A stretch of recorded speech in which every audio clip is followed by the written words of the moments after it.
Assalamu alaikum, everyone. On behalf of ACE, I thank you for joining us tonight to celebrate the grand birth anniversary of Imam Hassan alayhi salam. The Holy Prophet said, Hassan is my son and the fruit of my heart. Whoever upsets him, upsets me. We send our congratulations to all of you on this blessed day. We have an exciting program planned for you all. First, we'll begin with a Quran recitation by Brother Mahmoud Razawi.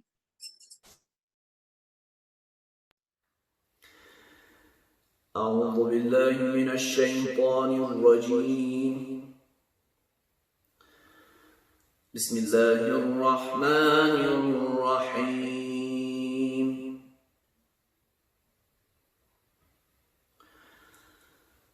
الرحمن علم القرآن خلق الإنسان علمه البيان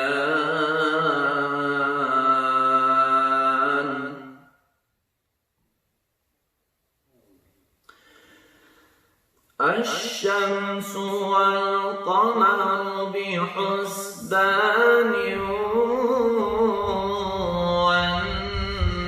والنجم والشجر يسجدان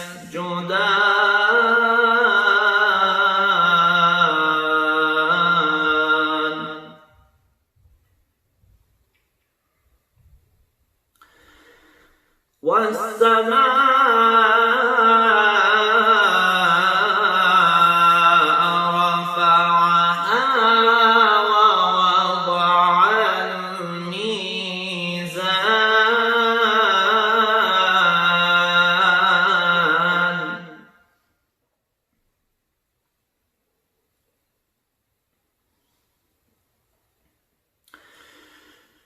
والسماء رفعها ووضع الميزان ألا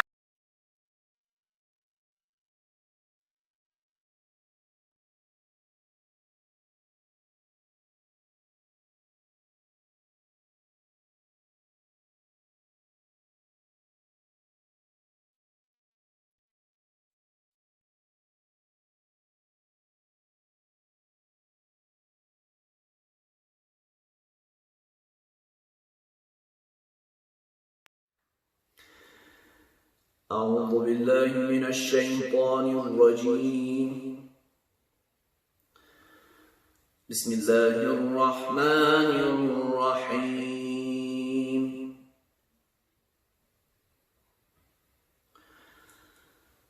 الرحمن علم القرآن خلق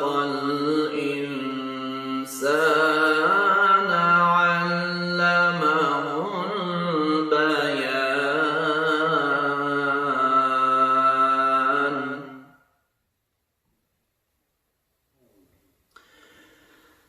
الشمس والقمر بحسبان والنجم والشجر يسجدان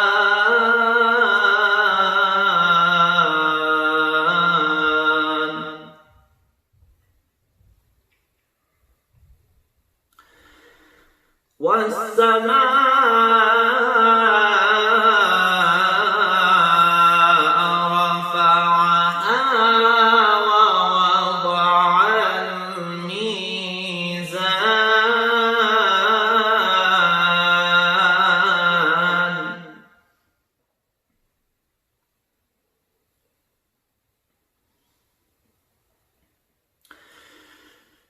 والسماء رفعها ووضع الميزان ألا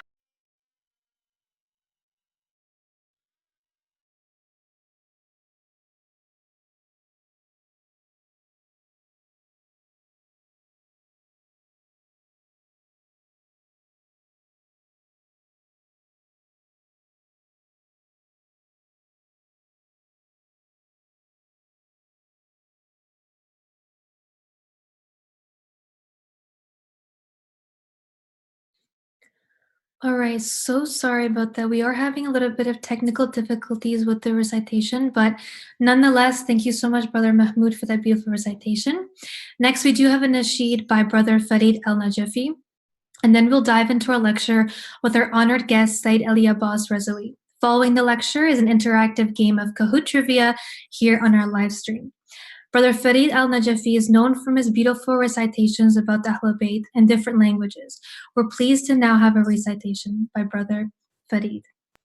بسم الله الرحمن الرحیم. با عرض سلام و ادب خدمت تمامی سروران گرامی، خواهران و برادران عزیز روزدار، امیدوارم که نماز و روزتون قبول باشه و با عرض تبریک و تهنیت به مناسبت میلاد با سعادت امام حسن مجتبی علیه السلام امیدوارم که تمامی روزها بر تمامی شما مبارک باشه. اجماعاً صلواتی ختم بفرمایید.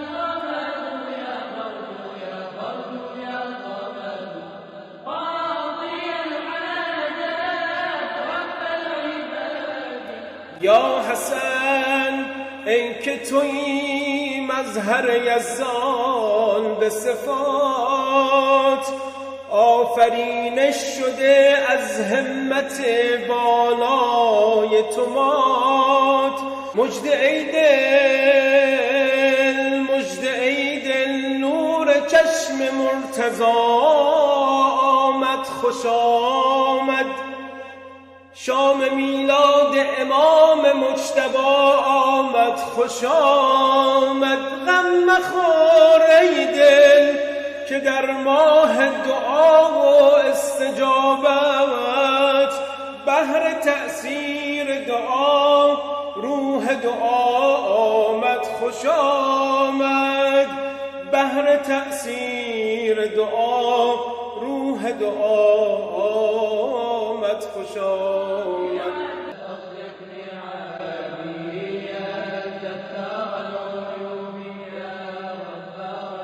جلوه گر طلعت ظلم نامد، ماه ماه مبارک حسن آمد.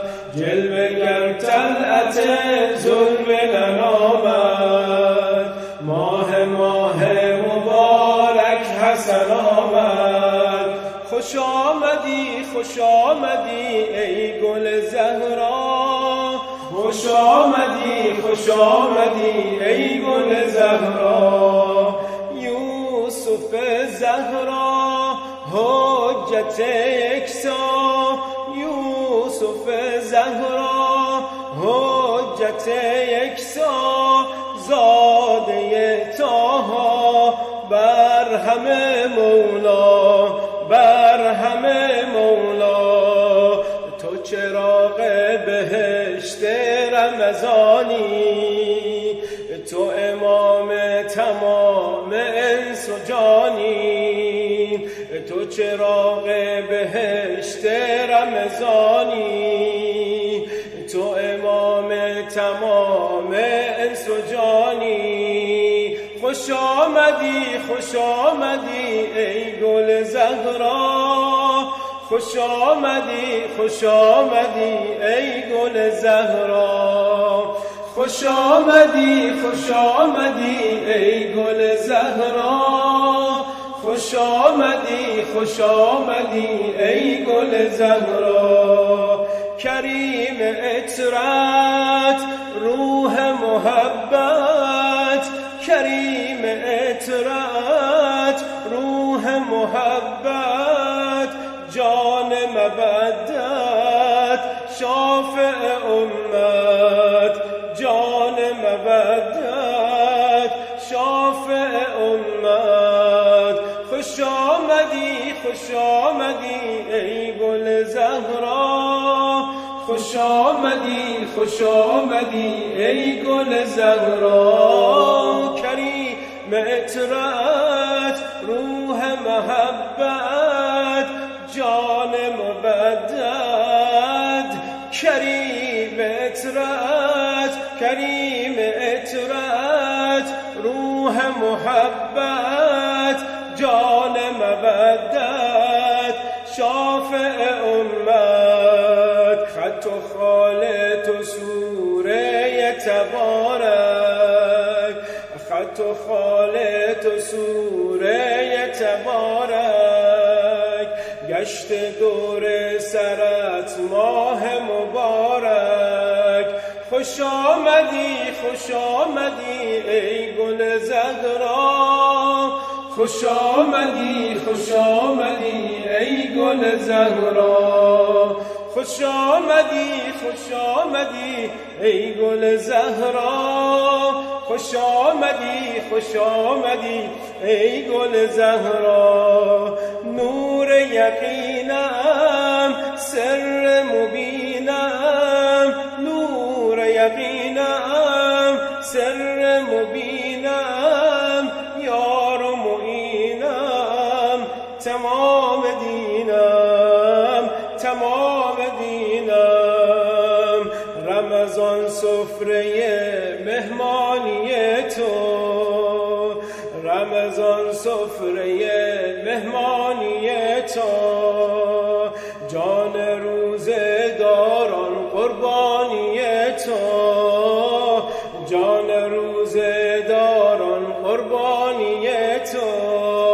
خوش آمدی ای گل زهرا، خوش آمدی ای گل زهرا، خوش آمدی ای گل زهرا، خوش آمدی ای گل زهرا. مهر سیامم بر تو سلامم، مهر سیامم بر تو سلامم، خیر الانامم، ذکر مدامم. خوش آمدی ابن الزهرا، خوش آمدی ابن الزهرا، ابن الزهرا. السلام عليك يا صدق النبي الرحمة، السلام عليك يا ابن فاطمة الزهراء، السلام عليك يا ابن أمير المؤمنين، السلام عليك يا أخا سيد الشهداء وزينب الكبرى وابن رسول الله ورحمة الله وبركاته.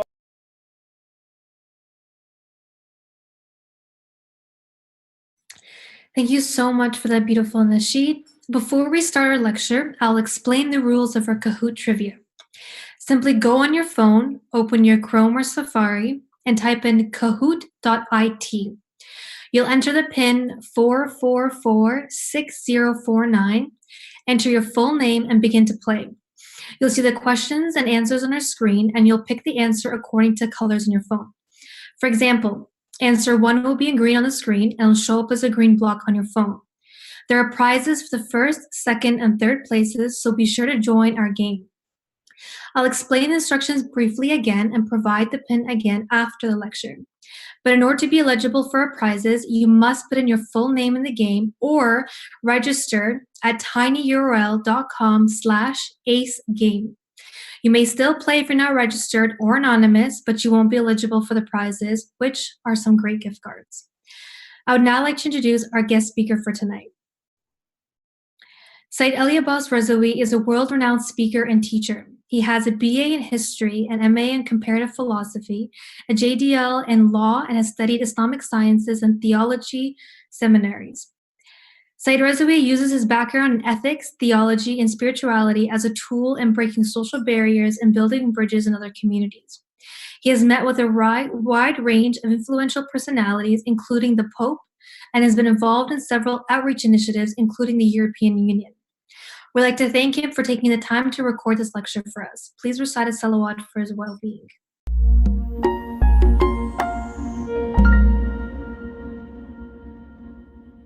بسم الله الرحمن الرحيم.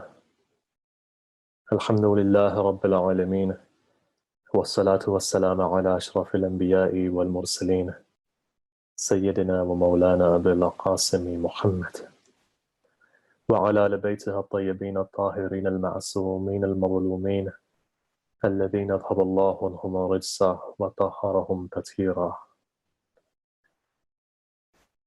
Amma ba'd. Today marks the birth anniversary of our second Imam, Imam Hassan alayhi salam. It's interesting in the way that we're communicating. Go back even 2 months, or perhaps the last time I was in Toronto, who would have thought that we'd be communicating via the computer like this? And just going back a month, I wouldn't have a clue how to use all these apparatus. I was taught how to use this, funnily enough. And now I feel like that every day we're on this connecting to the worldwide community. And so it's something to ponder over, really. This remembrance of the Ahlul Bayt, this remembrance of the Prophet, this remembrance of Allah, hasn't stopped in 1400 years. Perhaps at times the mode of communication has changed, but it still stands that it hasn't stopped. I remember when this lockdown first took place, at least in the United Kingdom, and people were wondering, how are we going to communicate with one another? How are we going to commemorate Muharram? What are we going to do? How are we going to do it? And at that time, a thought came into my mind that 1400 years ago, in the time of the Abbasis, where it was not even allowed to mention the name of Sayyid al-Shuhada, you found that on the day of Ashura, mothers would take their children outside of Baghdad and they'd recite for them the story that took place in Karbala. Now imagine in that type of an oppression, in that type of a situation. 1400 years later, we're not going through the same oppression, but we've been through the challenges and we know how to overcome those challenges. Today we're lucky that we have a mode of communication, that we're communicating with one another. And again, we're lucky that our communities have come together like this. And I guess in many ways, it's advantageous that even in this particular time, you can look at it, this waba, as a calamity, which it is.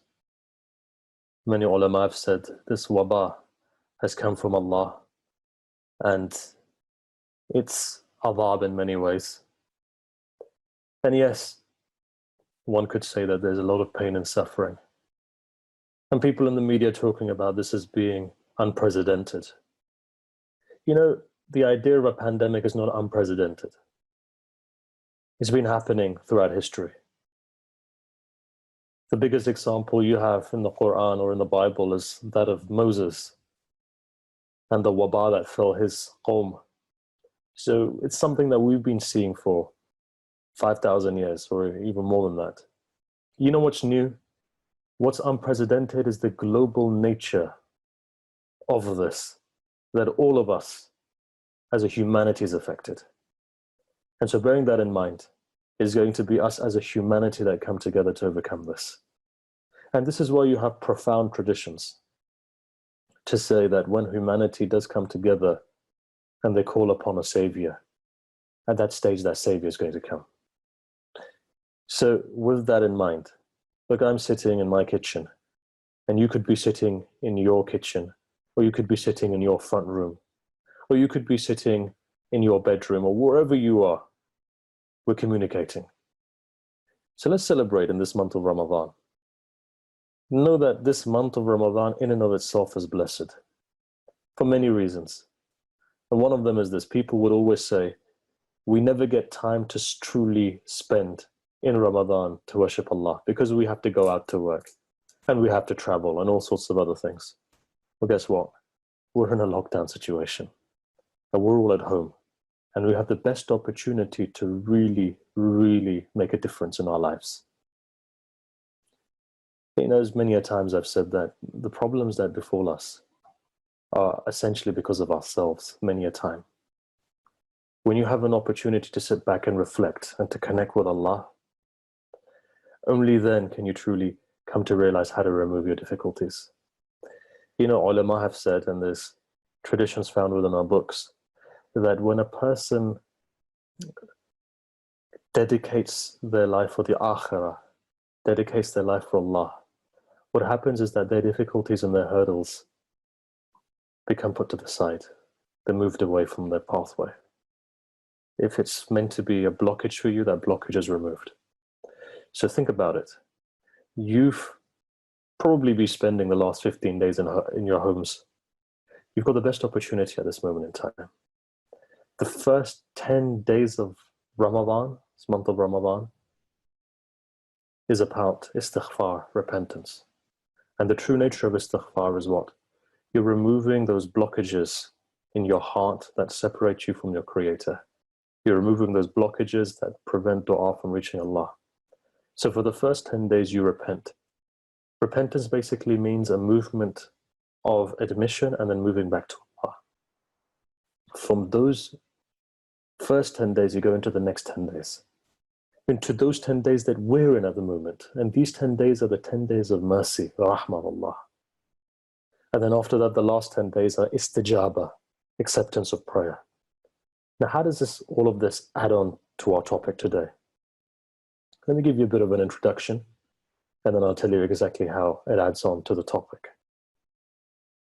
To introduce, Imam Hassan was born in 3 AH.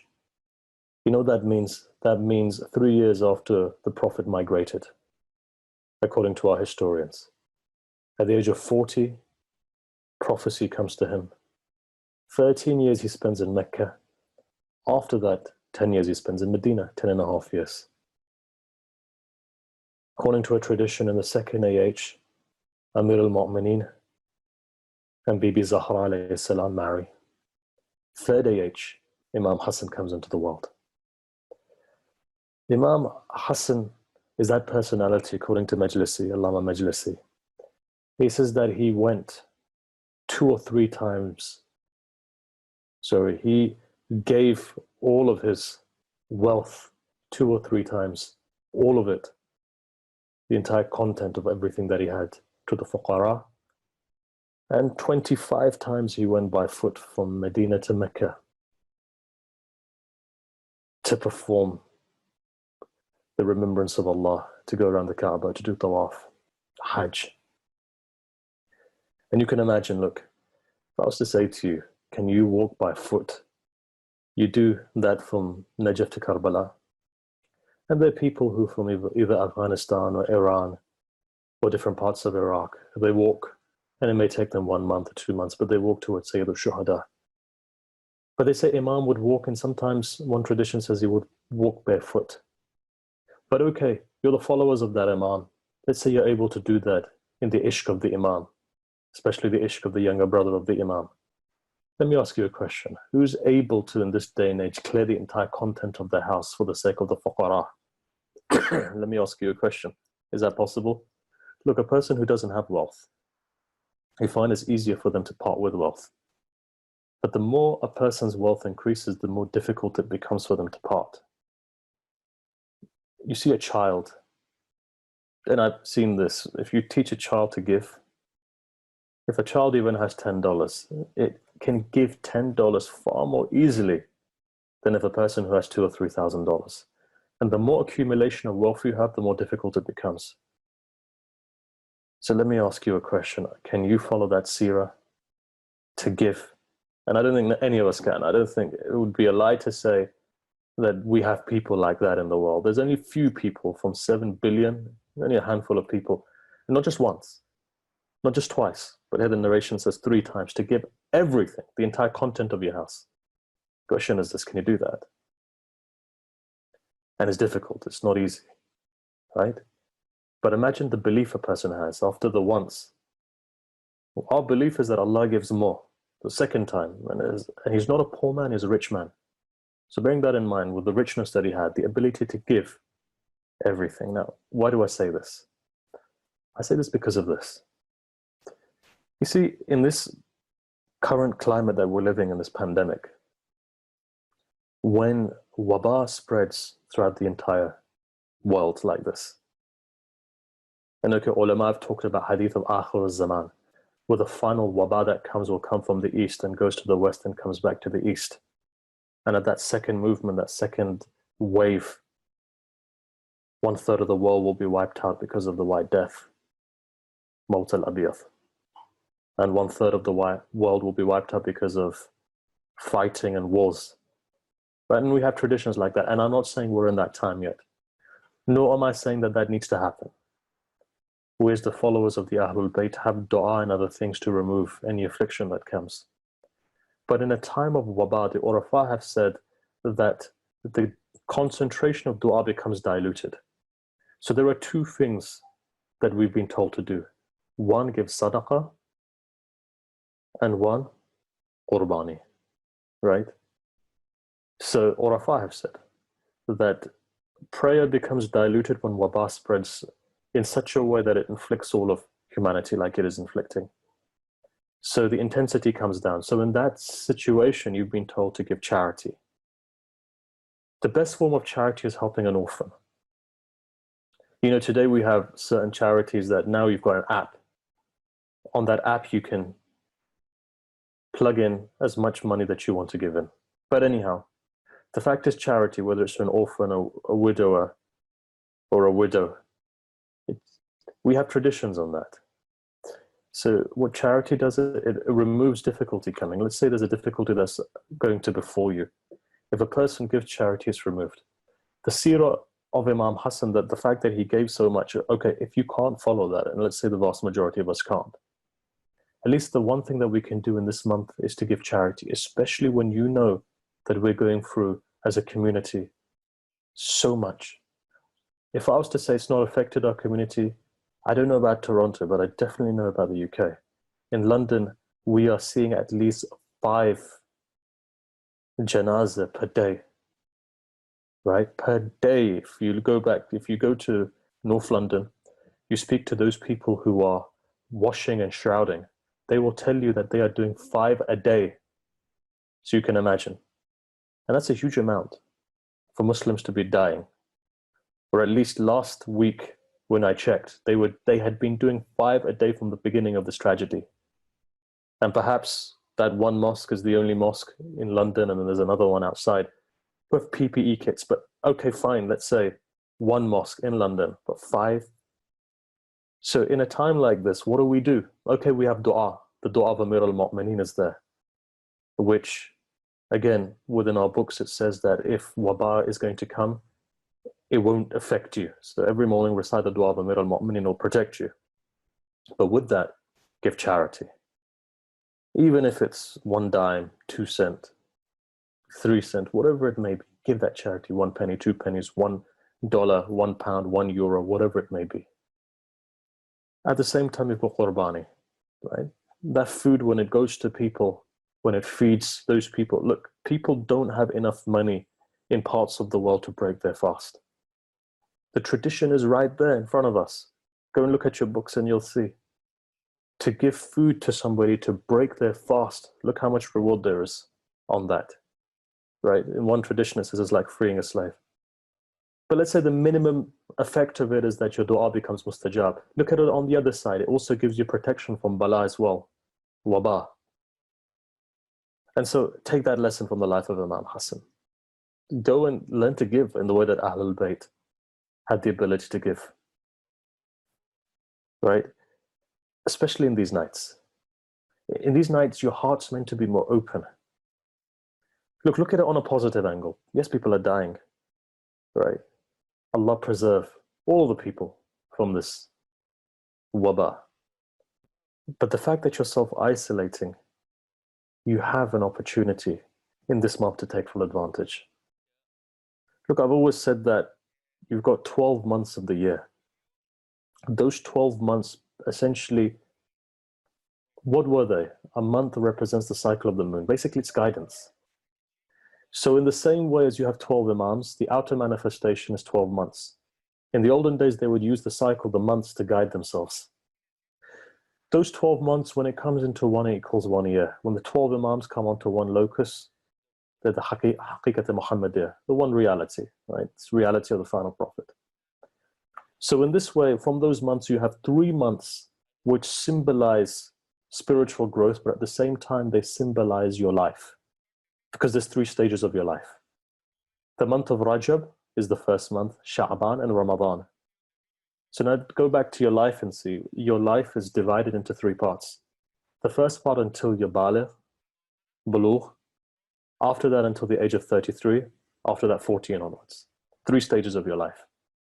Rajab symbolizes Tawheed. This is why we have a tradition that says that Rajab is the month of Allah. Rajab symbolizes Tawheed. Sha'ban is the month of the Prophet. Symbolizes Ishq, the love of Ahlul Bayt, Muhammad and Ali Muhammad, right? And then you have Ramadan, which is your Ma'araj, which takes you to your spiritual ascent. Now break it down and see part of your life. You're meant to be teaching your children until the age of Bulugh, Tawheed. After that, remember, why 33 is important from the day they become Baligh to the age of 33. 33 is important because at the age of 33, Amir al-Mu'mineen got his Wilaya. And then from after that, 40 is when your intellect perfects. And then as Said Mahdi Bahr al-Ulum has said, at the age of 40, take your walking stick out. Right, why? Because it symbolizes your flight towards Allah.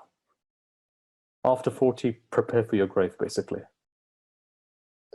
So these are the 3 stages. Rajab, Sha'ban, Ramadan, 3 months. Same symbolism. Month of Rajab is about your personal development. This is why the dhikr of the month of Rajab is La ilaha illallah, right? It's personal development. You come to Sha'ban.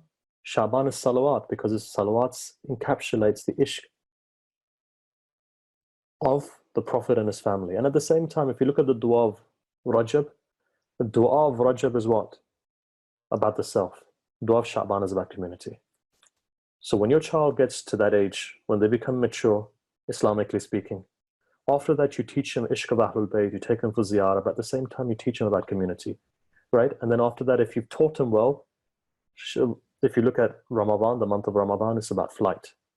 So the same way, and I'm not going to elaborate too much on it because there's a point that I want to get to in the short time that we have. So if you bear all of that in mind, right? If you look at the month of Rajab, right in the bang in the middle, what do you find? 13th of Rajab. Who comes into the world? Amir al-Mu'mineen, Mawla al-Muwahhideen, right? Wiladat of the Imam completes Tawheed. Come to Sha'ban, what do you see? Right in the middle of the month, 15th of Sha'ban, is who? Birth of your 12th Imam.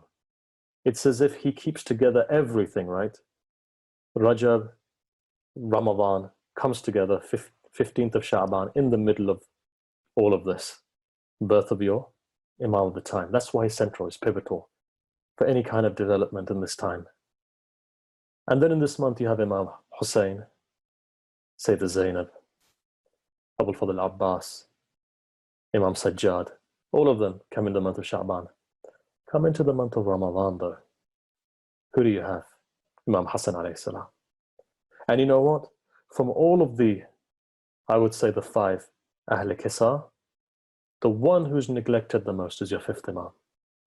The one of the 5 sorry is your 2nd Imam. Imam Hassan, neglected the most. Even though Imam Hassan is as instrumental. Look, they say there's 5 levels of creation, 5 levels of existence. And those 5 are symbolic within the 5. I'm going to take you to a tradition, just to emphasize the Imam and his wilaya. Madinat al-Ma'ajiz is the book. Sayyid Hashim Baharani is the narrator. It's a hadith from Zayd ibn Arqam. He says that one day Imam Hassan is in Mecca. And in Mecca, they're looking at the Kaaba, his companions, Ahl Mecca, getting along with their business.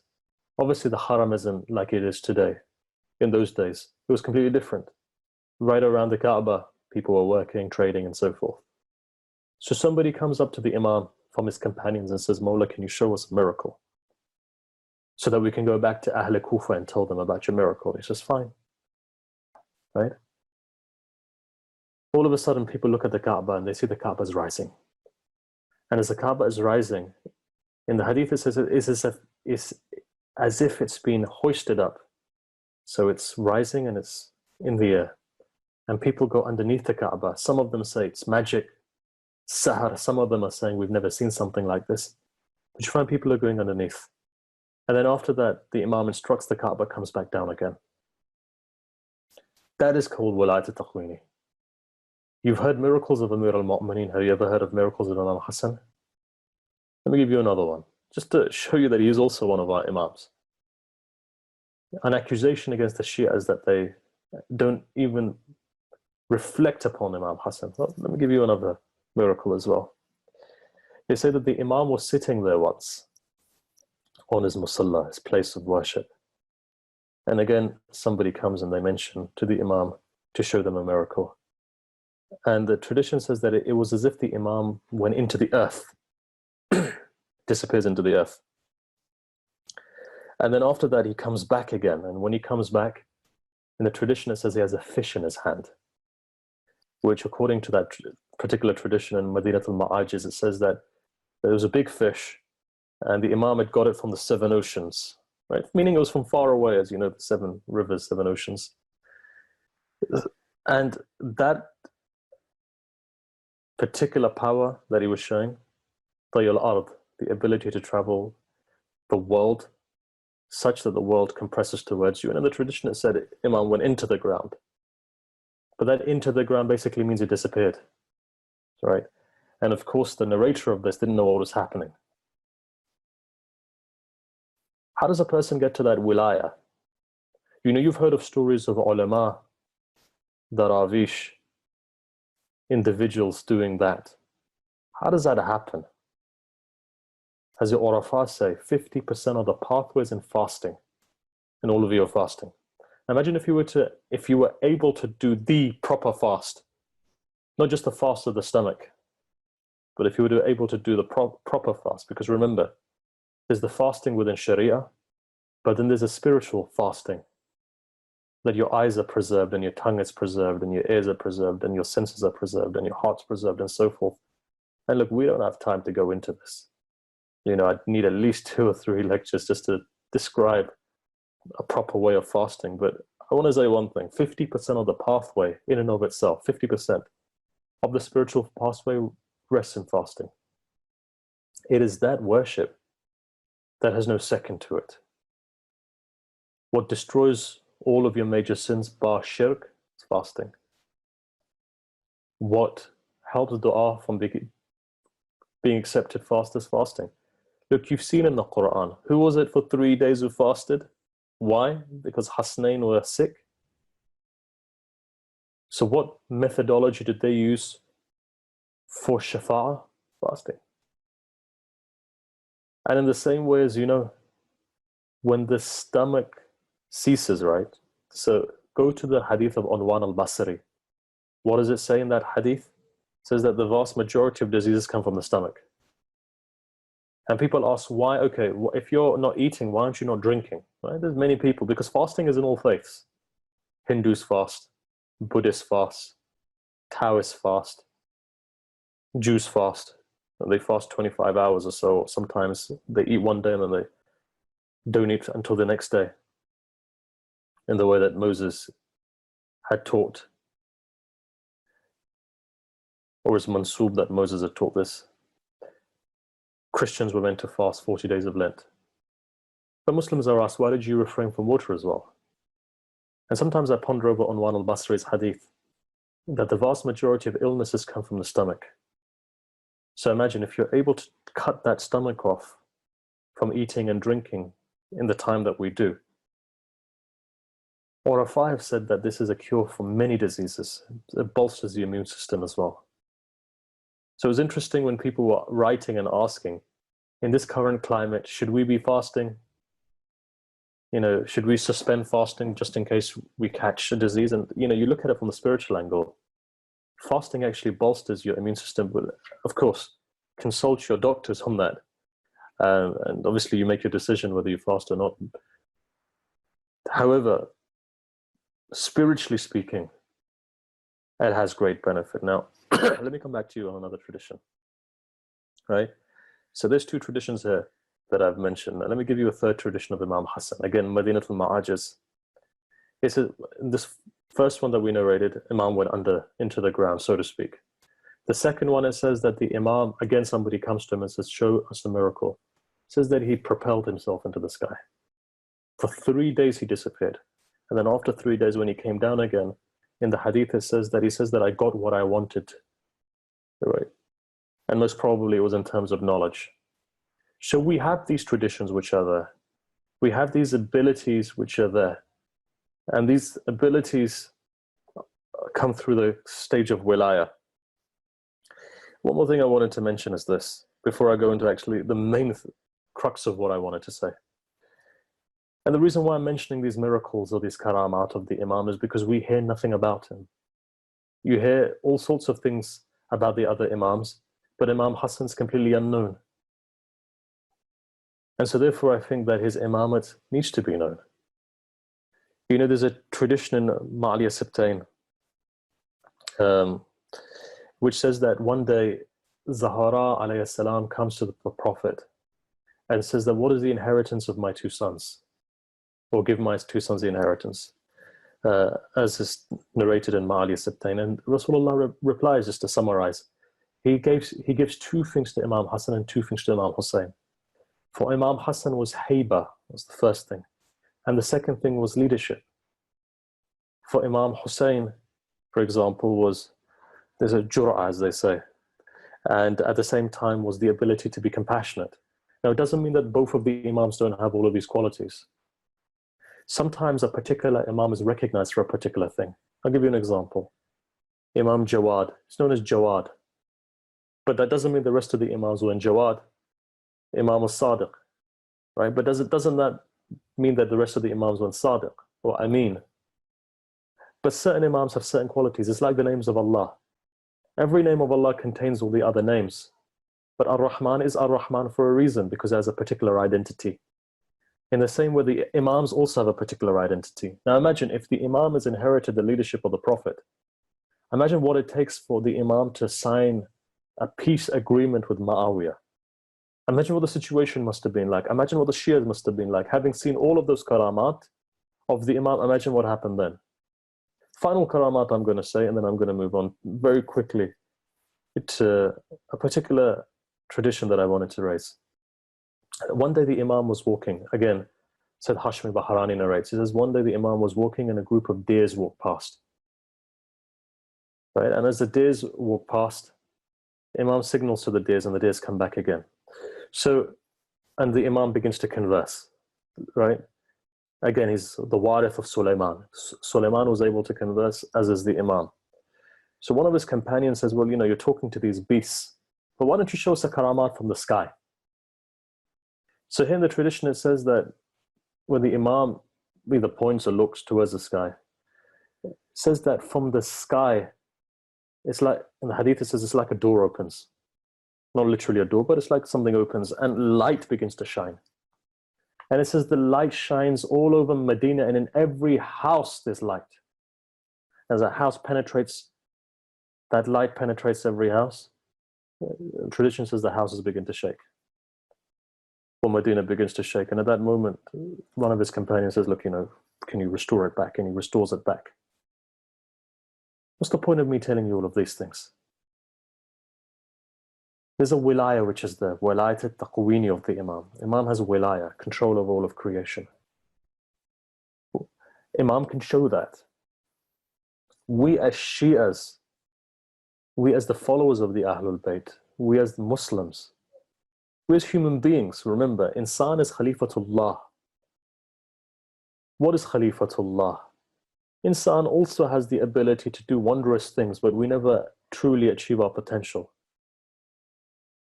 Insan is two things, like the Urafah say. And this is the month of Ramadan, so we might as well quote them. One insan, so insan has dual meaning. Insan is what? Khalifa of Allah on earth, vicegerent. But at the same time, insan also means pupil to an eye. Your eye is a pupil, insan, right? And they say that what Allah looks through into creation is insan kamil. Now, insan kamil, I say this as the perfect human being, which is Hujjatullah, which is Adam, which is Nuh, which is 124,000 prophets. But that doesn't mean that we don't have the potential to reach somewhere at that level. And so finally, I want to conclude on this, because time is flying, and you're hungry and you're thirsty, and the last thing you want to do is listen to me. There's a book called Nahj al-Balagha, right? Which all of us know about. Peak of Eloquence. But actually, is it the peak of eloquence? Actually, no, there's another book, which is, if Nahj al-Balagha is for the Am, this is for the Khas, the Khawas. Ghurar al-Durar, again, a book which is mansub to Amir al-Mu'mineen in the way Nahj al-Balagha is. The difference is this, and today we can't even understand the Nahj. But imagine that was for the Umum. So for the Khawas, Ghurar al-Durar. And those are the mystical sayings of the Imam. In that there's a letter. In that letter is from Mansub to Amir al-Mu'mineen and it addresses Imam Hassan. I'm only going to raise maybe 2 or 3 lines from that. But that's my final message to all of us, including myself. It says, it begins by Imam saying to his son, remember, one Ma'soom Imam is speaking to one Ma'soom son. He says, Usika bi taqwallah. He advises him to have taqwa. Now, honestly, on the level, do you need to tell an Imam to have taqwa? Or is that a message to all of us? You know what taqwa means? We translate it as God-fearing. Actually, it's God consciousness. It's to be aware that God is with you. And this month, you find that there's more of an awareness because we're fasting, because we're depriving our nafs. It's because of our nafs that leads us to sin. In the nafsa ammara, in the nafsa la-ammara, the ayah is slipping my mind. You can tell the hunger is getting to me as well. Well, actually, no, it slipped my mind. But anyhow, verse of Surah Yusuf, nafsa ammara bisu, in the nafsa la-ammara bisu. Right, that's the verse. Let's come back. So, your nafs ammara leads you to negativity, to su, right? Illa ma rahama rabbi. So, if you destroy your nafs, or if you weaken your nafs, how do you weaken your nafs? Fasting is the best methodology to weaken your nafs. And by depriving it of food and water, it weakens it. So when it weakens it, what happens? Your vision, your basira becomes clearer. When your vision becomes clearer, what happens is that you start gaining God consciousness. So the first stage is God consciousness, right? Second stage is this, and I don't have much time to go into this, so we've got to wrap up quickly. But the second stage then is this. It says that after God consciousness, the second part that he mentions is to fulfill the amr of Allah, right? The wishes of God, the desires of God. From that, and of course we are all trying to do that, from that the third thing comes into play. You know what the third thing is? Third thing is this: liven your heart with the dhikr of Allah, remembrance of God. Now why is this important? And that's what I want to conclude on, the dhikr of Allah, remembrance of Allah. Remembrance of Allah can be through istighfar. Remembrance of Allah can be through salawat. Remembrance of Allah can be reciting the names of God. There are people who are daim al-dhikr, meaning what? Continuously remembering God. When you begin to remember God, what happens? A light begins to shine in your heart. That light, when it shines on your heart, that light is the light of your Imam, it's a connection. But more so when your heart begins to become pure, then the side effects of this is that your vision becomes brighter. I'll give you an example. One of my teachers used to narrate, a person comes to the Imam and says, how do I know that a person who says that they love me or likes me, how do I know that that person is for real? How do I know that he's lying to me? Or how do I know that it's real? And the Imam would reply, look at your heart and see. If you feel love for that person feels love for you. That's a heart which is clean, pure.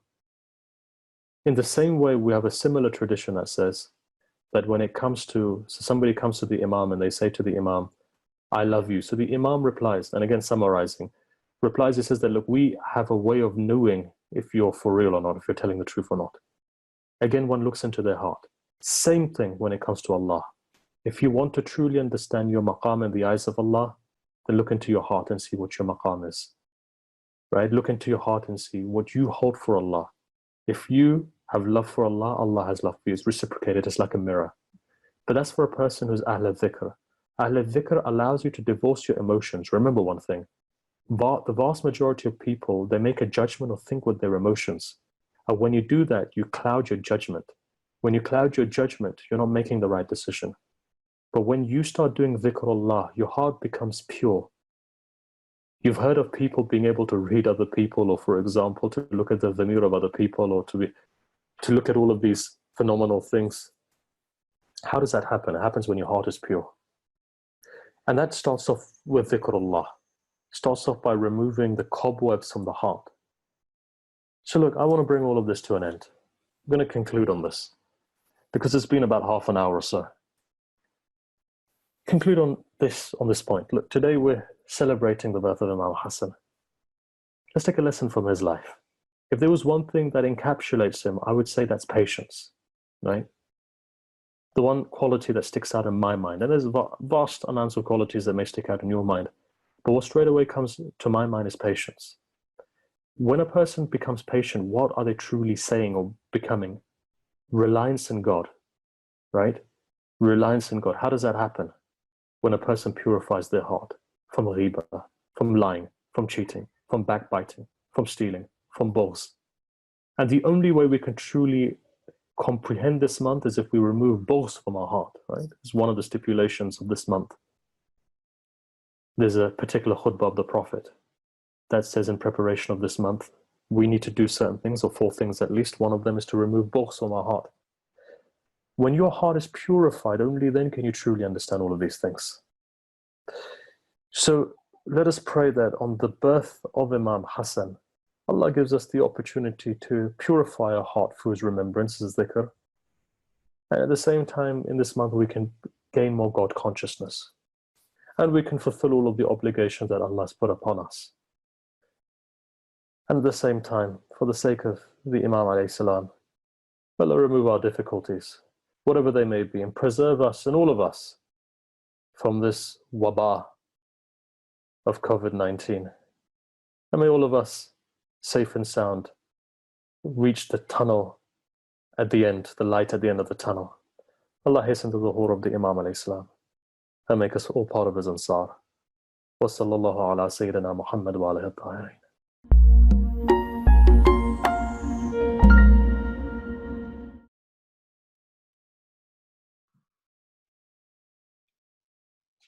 Thank you, Syed, for that insightful lecture. Just a few ACE announcements before we move on to our game. We will continue our nightly lectures pre-iftar with Syed Baqir Imrani starting May 12th to 16th. That's 1.5 hours before iftar every night. Our first nightly lecture is this Tuesday, falling on the 19th of Ramadan, which is the night of Qadr, and the night of the strike of Imam Ali alayhi salam. We will also be commemorating the Shahadat of Imam Ali alayhi salam with a discussion of his will on May 15th. Our annual Wake-a-thon will still take place e-version with Sheikh Amin Rustani and Sheikh Salah Kazwini on May 15th at 11 p.m. Our Quran Tafsir classes will take place online with Said Imrani from May 17th and 19th. We will have a live youth discussion with Sheikh Azhar Nasser on May 22nd. We are also collecting donations to help us support the Muslim Welfare Center by purchasing gift cards, and we have the Aid for Afghanistan campaign through ACIC. All detailed information will be on our social media and under the ACE Ramadan link at afghancanada.com. We will now play our Kahoot trivia. Once again, I'll explain the instructions, and you can also find it under the ACE Ramadan link on afghancanada.com. So, simply go on your phone, open your Chrome or Safari, type in kahoot.it, that's spelled KAHOOT.IT, and you'll enter the PIN 4446049. Enter your full name and begin to play. You'll see the questions and answers on our screen, and you'll pick the answer according to the colors on your phone. For example, answer 1 will be green on the screen and it'll show up as a green block on your phone. The faster you respond, the more points you get. There are prizes for the first, second, and third places, so please be sure to join in the game. In order to be eligible for our prizes, though, you must register at tinyurl.com/acegame or use your full name in the game. You may still play if you're not registered or play anonymously, but you won't be eligible for the prizes. So just go to the link, enter your name, email address, and your Kahoot screen name. Trust me, you'll want to win these gift cards. And remember, the faster you answer, the more points you get. So we'll just wait a couple minutes for everyone to get ready. We made the game a little bit more difficult than our usual Jeopardy tournaments, so we hope you're prepared. And no cheating, please. And we will begin shortly.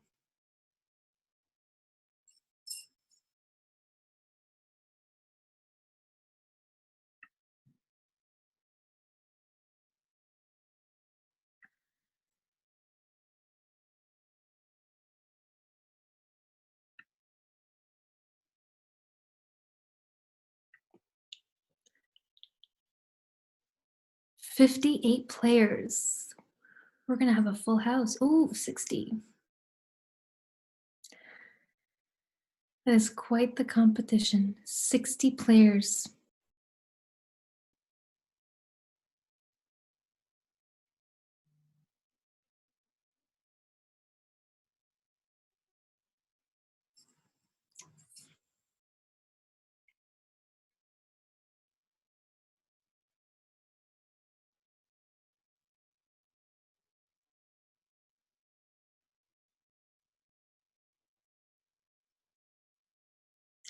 Okay, one more minute for anyone else who wants to join.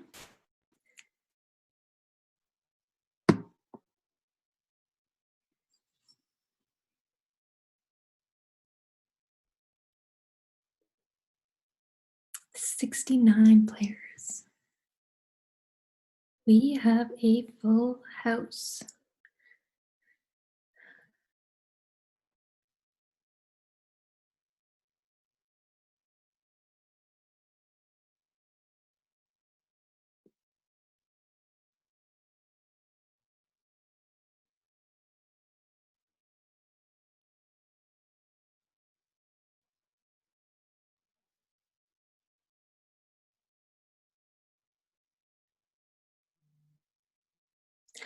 Alrighty, we are going to start. 72 players, so I hope you're all ready.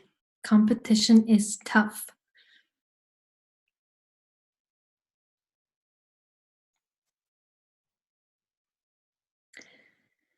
On which day was Imam Hassan born? 10th of Ramadan, 14th of Ramadan, 15th of Ramadan, or 17th of Ramadan? Remember, the faster you answer, the more points you get if it's correct.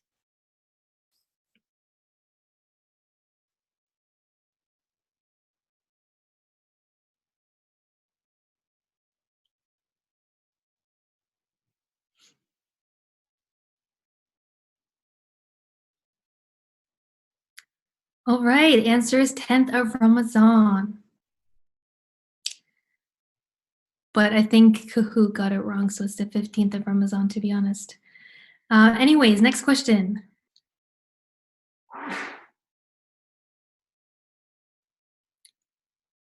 In which battle did Imam Hassan not participate?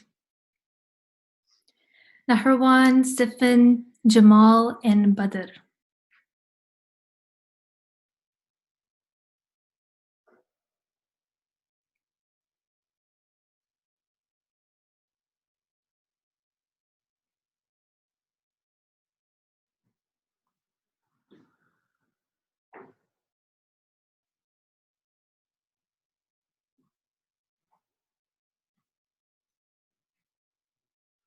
Badr is the right answer. We already have someone that's leading. Imam Hassan made a treaty of peace with Muawiyah containing 6 terms. How many were violated by Muawiyah? 1, 3, 6, or 2?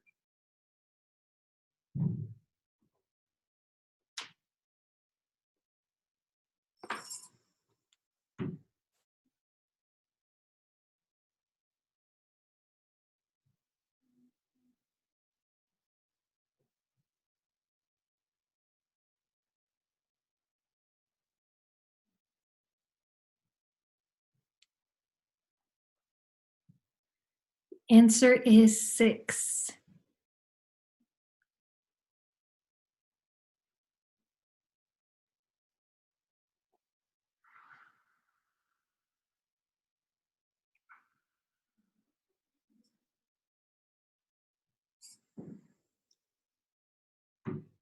How many years did Imam Hassan alayhi salam live? 45, 20, 80, or 25?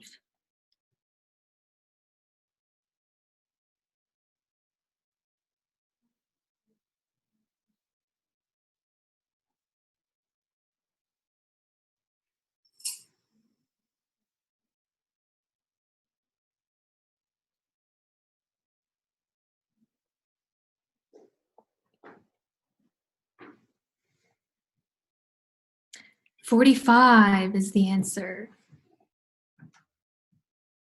We have Rehan doing very, very well. How many chapters are there in the Holy Quran? 99, 313, 114, or 1,000?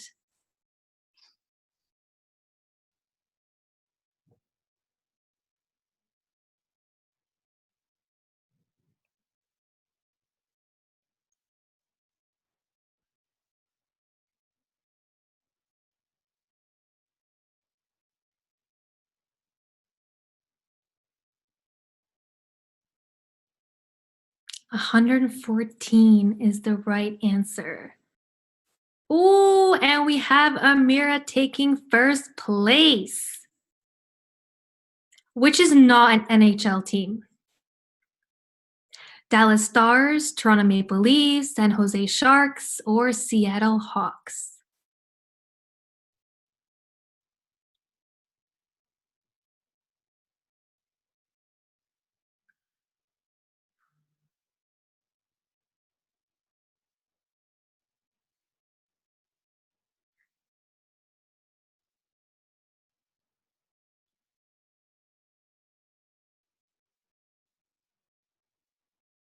Seattle Hawks. Oh, second place and third place have changed. Amira's still on the top, though. Where did Imam Hassan want to be buried? Mecca, Najaf, beside the Holy Prophet, or Jannat al-Baqi?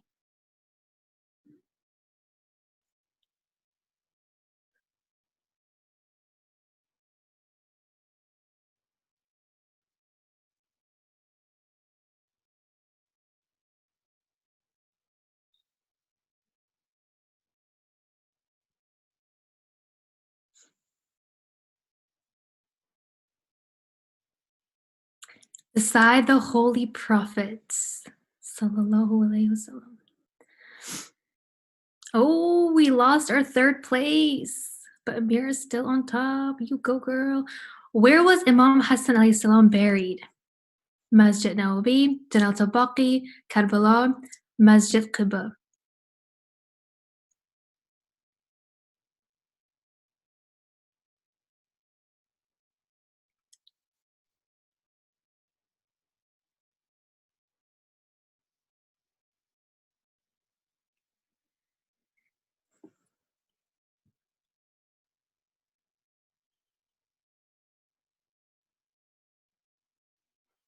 Jannat al-Baqi.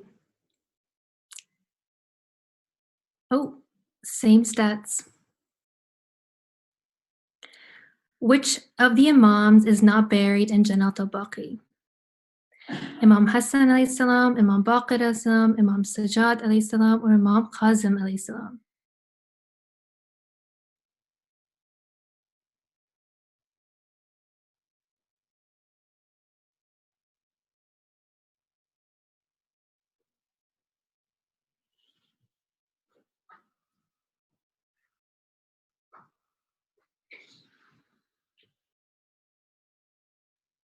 Imam Qazim alayhi salam. Oh. Which of the following is not a title of Imam Hassan alayhi salam? Kareem Ahl Bayt, Al-Mushtaba, Sayyid Shabab, Al-Jannah, Al-Furqan.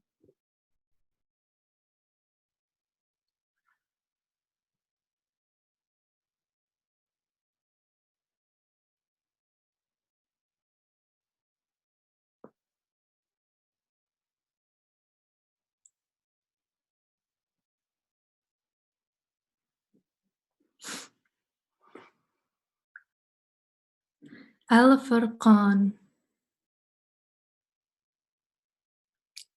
Ooh, we have a new first place.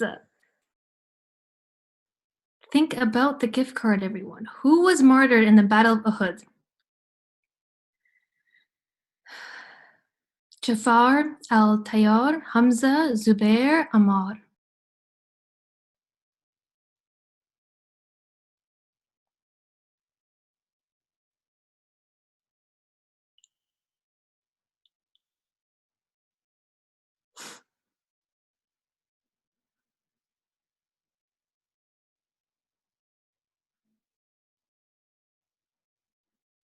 Hamza.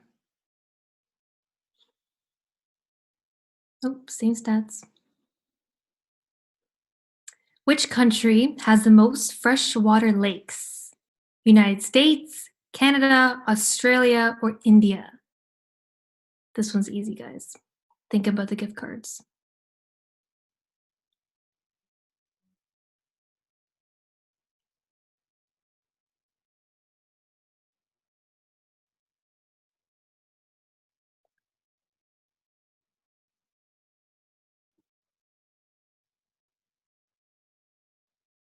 Canada, duh. Ooh, stats have changed again. Jawad are still on top.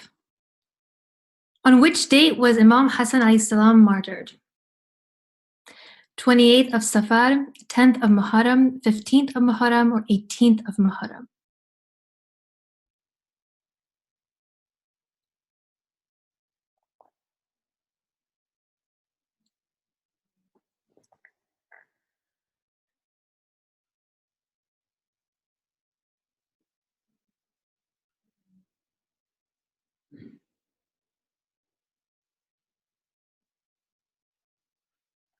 "28th of Safar."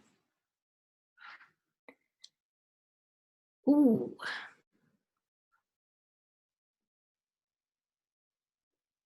In the movie The Lion King, what was the name of Simba's father? Scar, Zazu, oh, I can't pronounce this, Rafiki, Mufasa.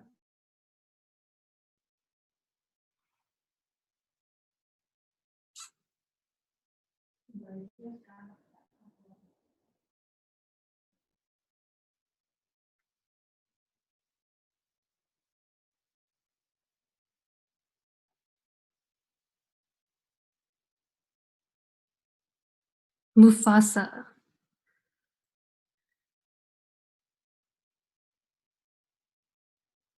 How long was the period of Imam Hassan's imamate? 10 years, 20 years, 5 years, or 2 years?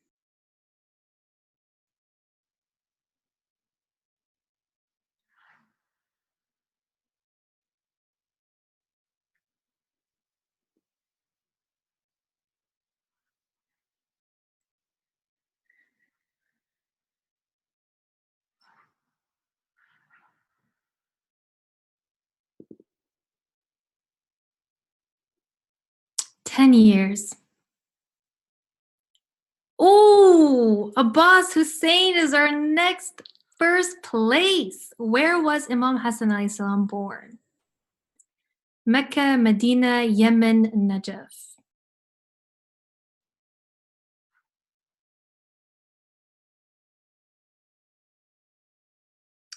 The race for these gift cards is real.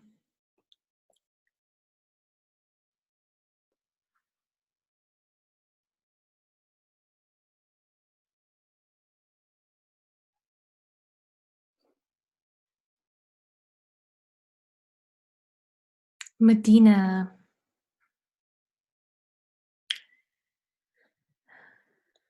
Where were the 2008 Olympics held? London, Moscow, Beijing, Toronto.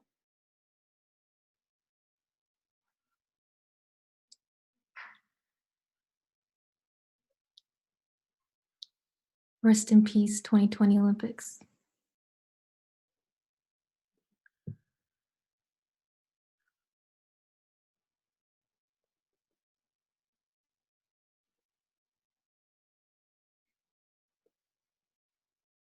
Beijing.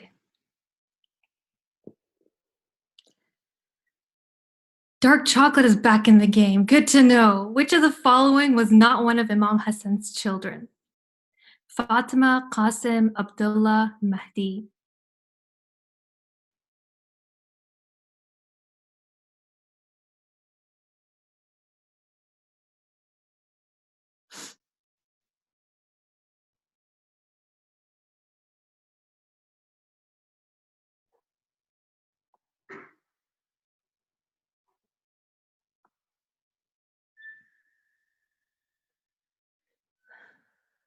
Mahdi is the correct answer.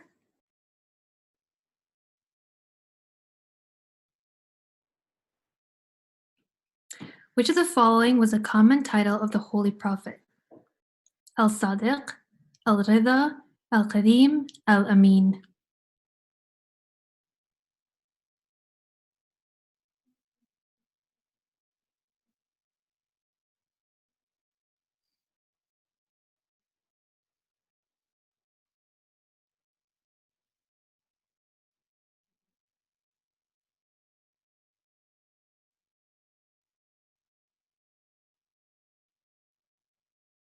Al-Amin. Oh, and Al-Sadiq. Two answers. Same scoreboard. In which battle did Imam Ali alayhi salam not participate? Badr, Hunain, Tabuk, and Uhud.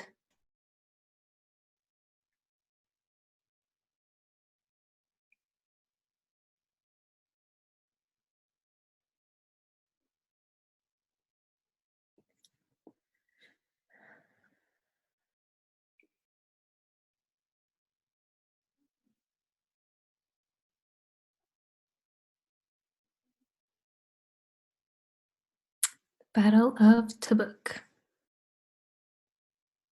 Oh, same people.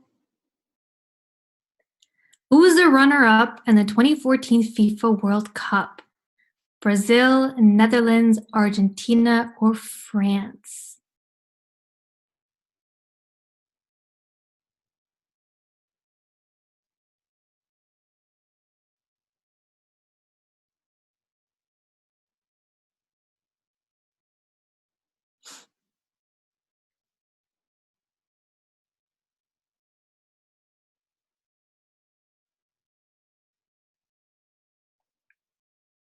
Argentina. Ooh, we have a new second place. What is the name of the mother of the Holy Prophet? Amina, Fatima, Khadija, Ruqayya.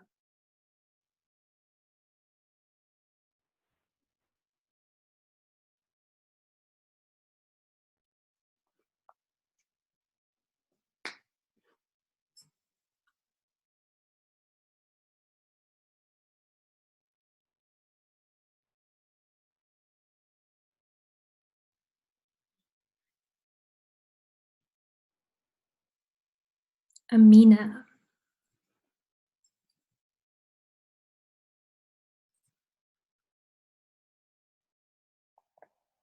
Ooh, HZ is moving up. Who scored the golden goal for Canada in the 2010 Olympics? Connor McDavid, Sidney Crosby, Jonathan Toews, Jeremone Iginla. I cannot pronounce those names, so sorry.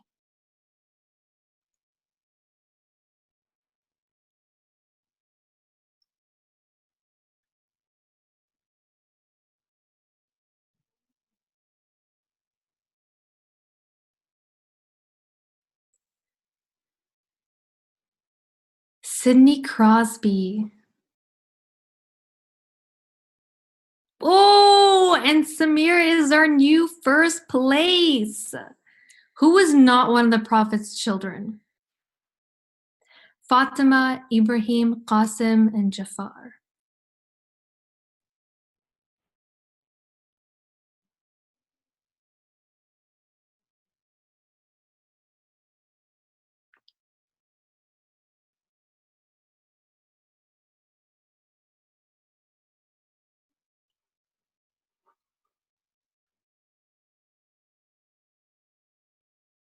Jafar. Oh, HZ is moving up quickly. What is the meaning of this verse in the Holy Quran?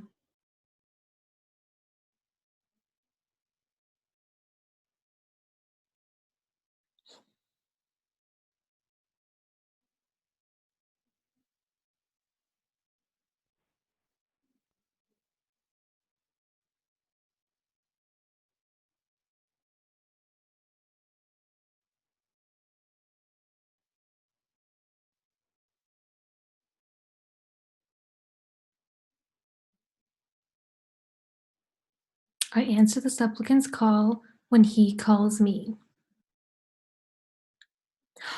HZ is our new first place. Whose holy shrine is this? Imam Jawad alayhi salam, Imam Hadi alayhi salam, Imam Hussein alayhi salam, Imam Sadiq alayhi salam.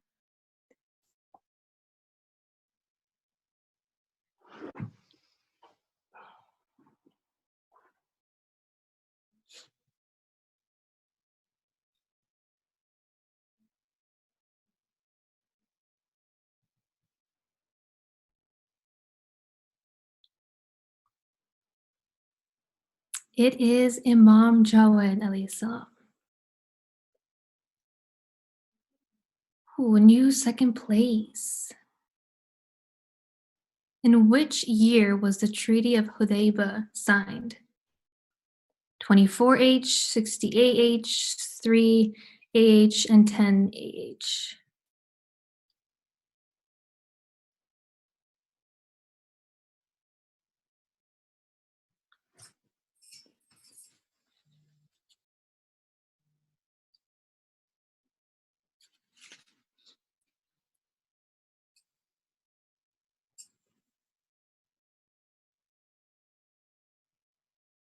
Six AH.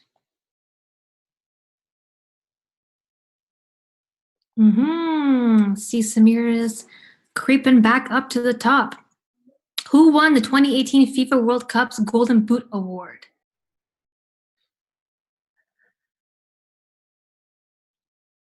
I'm not going to attempt with these names.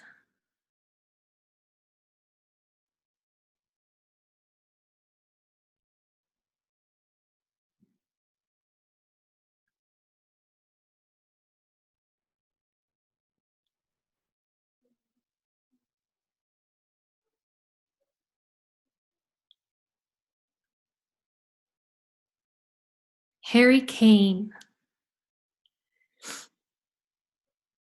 And Samir is back on top.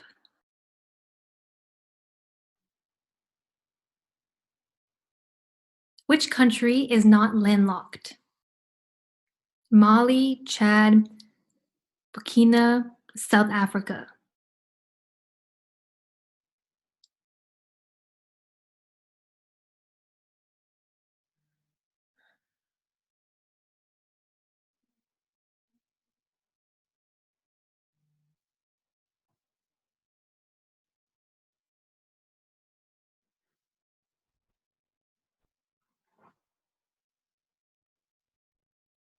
South Africa.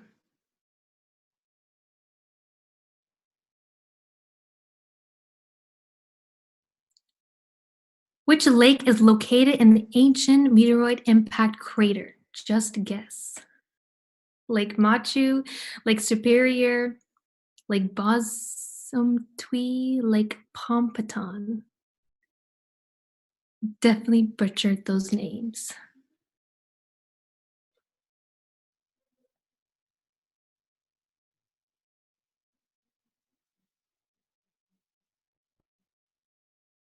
Oh, most of you got that right.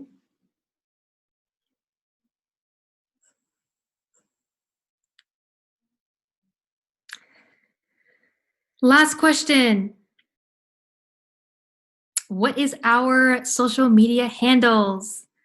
At AYC, at Ace Online, at Ace Social, and at Ace Media.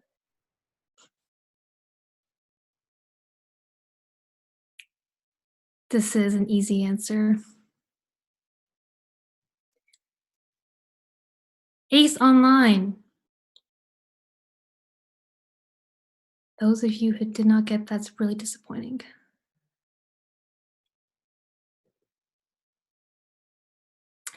All right, everyone. Thank you so much for playing. Here is our stats.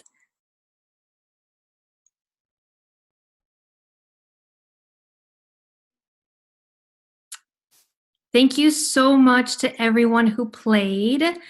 For those whose names are up here, please message us on Instagram or email us and let us know that you were the ones who won, especially HZ. If you registered, you can get a prize so that we know your full name.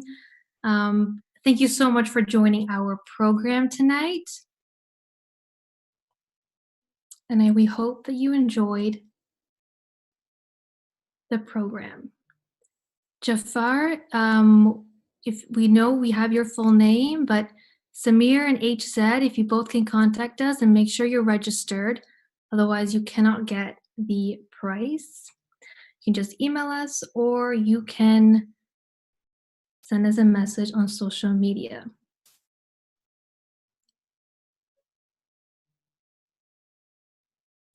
Make sure that folks who have registered are the ones who are going to get the prize. If you did not register, unfortunately, even if you made it to the podium, you will not get a prize unless you used your full name.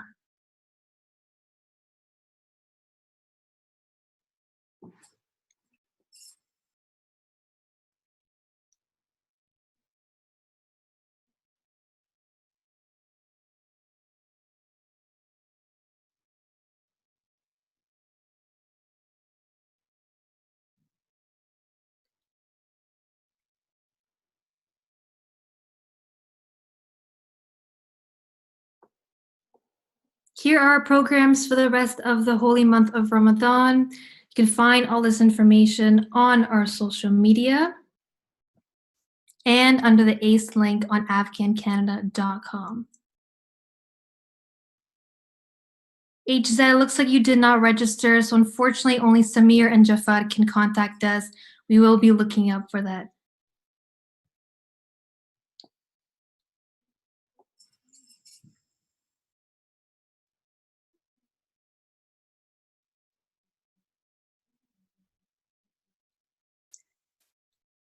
Samir and Jafar, please contact us on email or on social media. Thank you so much and have a good night.